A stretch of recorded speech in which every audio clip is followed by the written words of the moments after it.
Dahsyatnya serangan COVID-19 terhadap ketahanan nasional oleh Anton Permana dari Tanhana Dharma Manggrava Institute.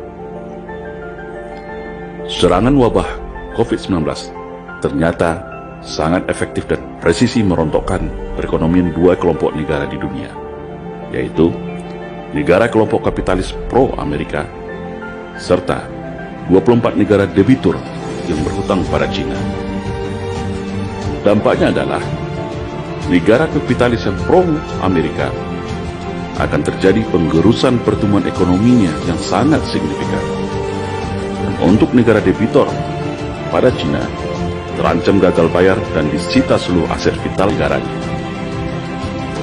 Di Indonesia, dampak COVID-19 ini juga sangat beragam dan efektif, melemahkan ketahanan nasional secara menyeluruh, seakan memberikan peluang seluas-luasnya kepada kelompok anasir tertentu melakukan agenda terselubung, yaitu agenda terselubung kelompoknya untuk membajak negara. Karena posisinya, rakyat lemah, para aktivis lemah, aparat sibuk bertempur bersama petugas kesehatan, semua sumber daya negara terkuras untuk menangani wabah COVID-19 ini. Bagi masyarakat awam, COVID-19 ini adalah musibah dan pukulan berat. Tapi, bagi kelompok Cina Komunis dan elit kekuasaan Indonesia, COVID-19 ini adalah ladang keuntungan yang berlimpah. COVID-19 adalah senjata ampuh untuk meraup keuntungan luar biasa sambil melumpuhkan seluruh sendi ketahanan negara yang kita kenal dengan istilah Astagatra, yaitu yang terdiri dari Trigatra, sumber kekayaan alam, geografis dan demografis, dan Pancagatra, yang terdiri dari ideologi, politik, ekonomi, hukum, pertahanan, keamanan, dan sosial budaya, atau kita singkat Ipolexus Budhankam. Karena dampak pukulan wabah COVID-19 ini membuat rakyat sekarat dan negara selemah-lemahnya. Contohnya adalah secara sumber kekayaan alam, dengan disahkannya Undang-Undang Minerba oleh DPR RI di masa wabah ini, menjadi payung hukum yang canggih untuk menguasai segala apa yang ada di darat, di laut, di bawah laut, dan di udara di negeri ini. Baik itu tambang, mineral, batu bara yang begitu kaya dimiliki bangsa ini. Namun, sebentar lagi akan menjadi bancahan para elit global dan kelompok oligarki dalam negeri. Secara demografis, saat ini adalah saat yang paling tepat melakukan infiltrasi TKA Cina sebanyak-banyaknya untuk menggeser populasi penduduk Indonesia.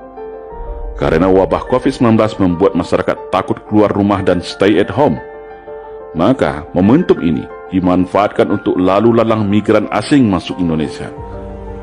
Banyak kita dapatkan informasi di sosial media bagaimana serbuan TKA Cina ini hampir setiap hari masuk melalui bandara di tengah malam, di saat semuanya terlelap tidur.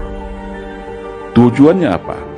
Yaitu untuk ke depan membuat perimbangan komposisi suara pemilih di pemilu 2024. Bahkan ada yang mengatakan target mereka adalah 50 juta jiwa sampai tahun 2024 ini masuk ke Indonesia.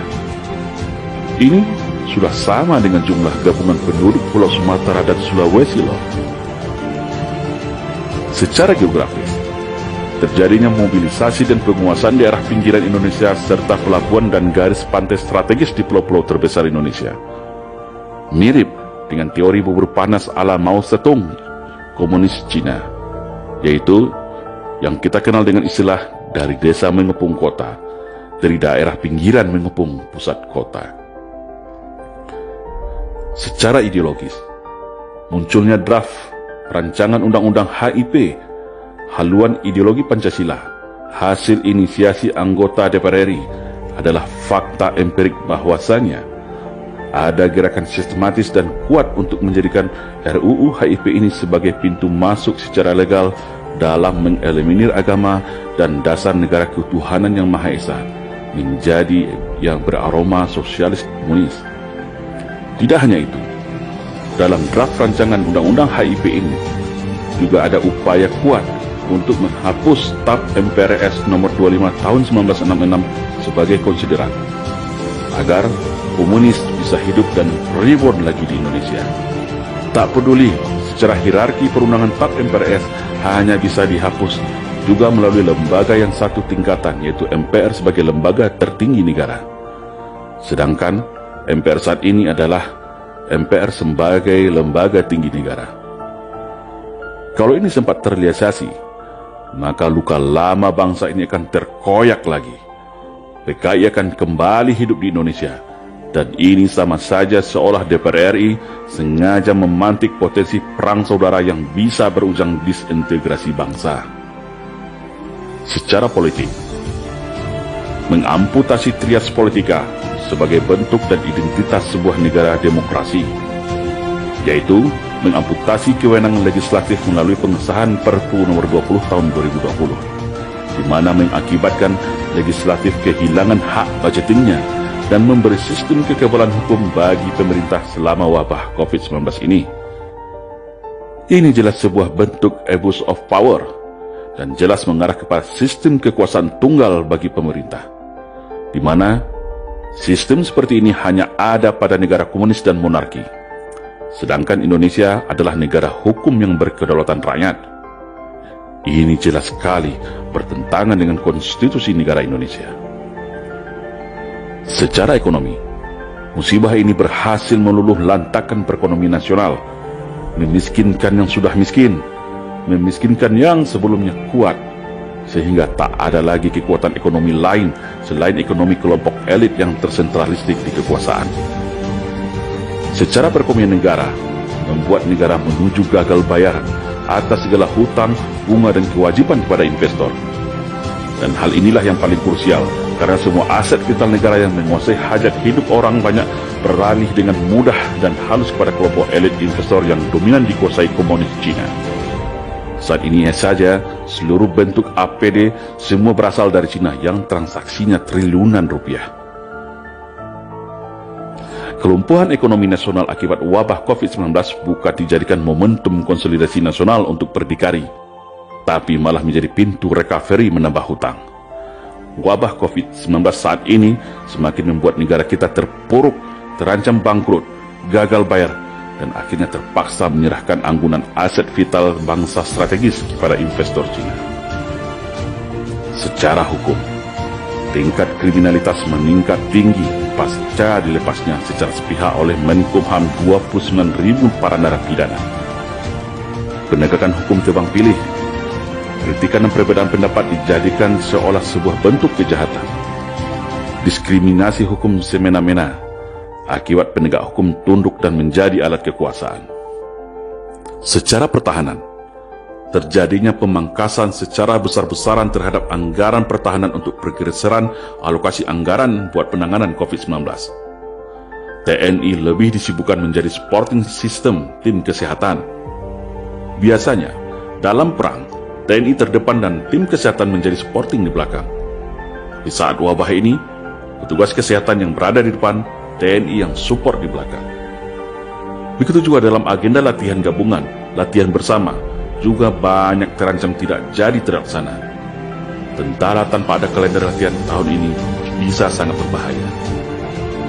Semoga saja kondisi ini tidak mengurangi kesiapsiagaan TNI kita terhadap ancaman pertahanan yang multi-kompleks, baik dari luar maupun dalam negeri, baik ancaman perang fisik maupun non-fisik.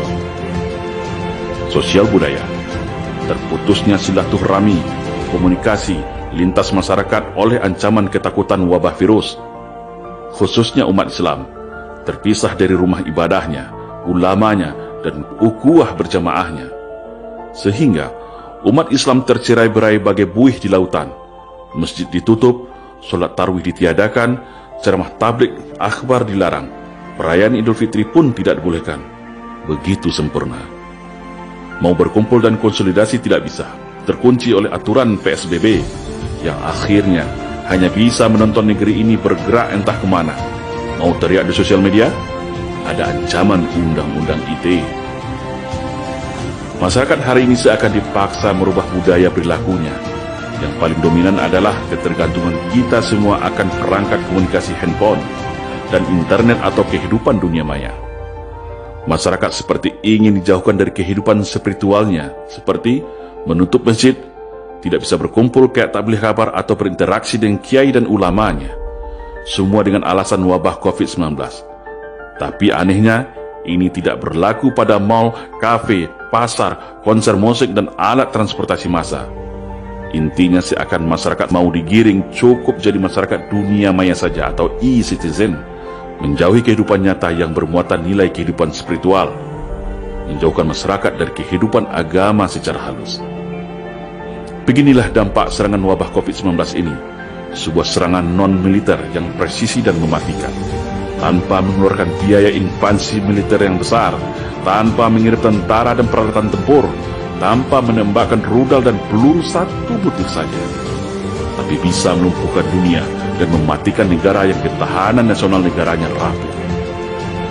Kita tidak tahu apa yang akan terjadi ke depan pasca COVID-19 ini, tapi yang jelas, satu persatu sendi ketahanan nasional kita sudah terperteli. Tak ada lagi konsep kewaspadaan nasional sebagai early warning system. Tak ada lagi kepemimpinan nasional yang akan mengkoordinir, mengarahkan sistem manajemen nasional secara berwibawa. Wabah COVID-19 ini seakan ikut juga mematikan hati, logika, nalar dan rasa patriotisme nasionalisme bangsa. Seakan wabah COVID-19 ini memang diciptakan sebagai serangan pendadakan dari sebuah agenda neokolonialisasi terhadap dunia, termasuk Indonesia. Siapakah pemainnya? Siapakah kingmakernya? Siapakah decision makernya? Siapa operatornya? Biar waktu yang menjawabnya.